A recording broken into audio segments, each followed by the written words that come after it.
So hello everyone, আজকে একটি নতুন ব্লগ নিয়ে আসলাম। মূলত আমরা দুজন হানিমুন ট্রিপে যাচ্ছি। ট্রিপটা মূলত আমাদের বিয়ের পরের দিন ছিল, মানে বিয়ের পরের দিন সকালবেলা আমার বাবার বাসা থেকে ডিরেক্টলি আমরা এয়ারপোর্টের উদ্দেশ্যে রওনা হই।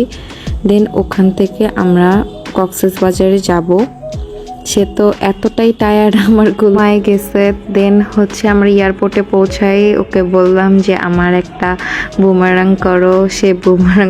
আমরা প্লেনে উঠে যাই। এই ব্লগটা করার কোনো ইচ্ছা ছিল না, ভাবলাম যে ছোট ছোট ক্লিপ যেহেতু আছে তো ব্লগটা বানিয়েই ফেলি। আমরা সাইমন হোটেলে উঠেছিলাম, তো ওদের হানিমুন প্যাকেজটা নিয়েছিলাম, আগে থেকেই সব কিছু বুকিং করা ছিল। বুকিং করার সাথে সাথেই তারা আমাদেরকে রুম দিয়ে দেয়, আমাদের কোনো ওয়েট করতে হয় নাই।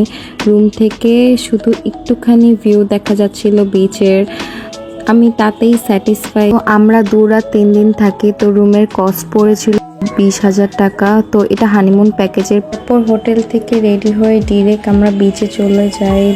যে দুইজনে সুন্দর সুন্দর ভিডিও করছিল। আমরা যখন যাই তখন সূর্যটা দেখতে এত সুন্দর ছিল, মাশাআল্লাহ খুবই সুন্দর, এখনই দেখতে পাবেন।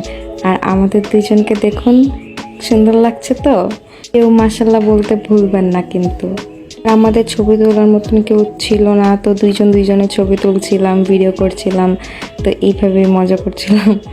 পর আমরা একটা কাজ করি কি, ওখানে কিছু ফটোগ্রাফার ভাইয়ারা থাকে, তাদের দ্বারা এরকম ভিডিও বানিয়ে নিয়েছিলাম। তো তাদেরকে একটু কিছু টাকা দিলেই তারা এরকম সুন্দর ভিডিও বানিয়ে দিবে আপনাকে। বিশ্বাস করেন আমার লাইফের বেস্ট মোমেন্ট ছিল তখন। মানে হলো পরের দিন সকালবেলা, তো ওদের প্যাকেজের সাথেই আমাদের ব্রেকফাস্ট ইনক্লুডেড ছিল। তো আমরা ব্রেকফাস্ট করার পর একটু ঘুরতে যাব, তো ঘোরার আগে একটু খাওয়া দাওয়া তো করাই লাগে। হোটেল থেকে বের হওয়ার পর হোটেলের সামনে এরকম চাঁদের গাড়ি থাকে, তো আমরা সেটা রিজার্ভ করি। রিজার্ভ করার পর আমরা ঘুরতে বের হই। এখনই আমার সাথে একটা অ্যাক্সিডেন্ট করবে, দেখেন আমার চশমাটা পড়ে গেল উড়ে। হাজব্যান্ড কি বলে শুনেন, কি একটা সানগ্লাস নিয়ে মন খারাপ করার কোনো দরকার নাই, সে আমাকে আরেকটা সানগ্লাস কিনে দেয়। আমরা ইনানি বিচে গিয়েছিলাম, সেখানে যে সুন্দর সুন্দর ভিডিও করি, দেন পিকচার তুলি। পিকচার তোলার পর এখান থেকে আসার পর আমরা ডিরেক্টলি সুইমিং পুলে চলে যাই, তো সুইমিং করার জন্য। পানিতে নামার পর বুঝতে পারি পানি যে কি ঠান্ডা। তো আমাদের প্যাকেজের সাথে ইনক্লুডেড। আমাদের রাতে ডিনার ছিল, তো ডিনারে যাওয়ার জন্য আমি সবকিছু এখানে রেডি করি। তারপরে দুইজনে টিকটকের জন্য ভিডিও করছিলাম, রোমান্টিক ভিডিও। আমি এগুলো আগে থেকেই সবকিছু ঠিকঠাক করেছিলাম যে দুজনে সেম সেম পরবো ডিনার ডেটে। আমাদের ডিনারটা ছিল পুল সাইডে, অ্যান্ড এটা দেখেন খুবই সুন্দর। আমাদের রুমের নাম্বার অ্যান্ড আমাদের দুইজনের নাম লেখা ছিল সেখানে। পর তারা কিছুক্ষণ পর আমাদের জুস এনে দেয়, তা দুজনে বসে খাচ্ছিলাম অ্যান্ড কথা বলছিলাম। অ্যান্ড সে আমার ভিডিও করে, আমি তার ভিডিও করে, এরকমই কথাবার্তা বলছিলাম। লাইক বেস্ট একটা মোমেন্ট, বেস্ট।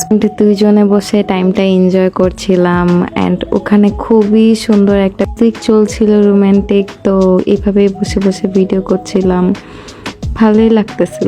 পরের দিন সকালবেলা আমাদের চেক আউট করার টাইম হয়ে যায়, তো আমরা সেখানে তাদের লবিতে বসে ওয়েট করছিলাম। সাইমনের বাসে করে আমরা এয়ারপোর্ট পর্যন্ত চলে যাই, তারপর আমরা এয়ারে উঠি। তারপর এয়ার থেকে নামার পর ডিরেক্টলি আমি আমার শ্বশুর বাসায় যাই। আল্লাহ হাফেজ, অ্যান্ড নেক্সট অন্য ব্লগে দেখা হচ্ছে।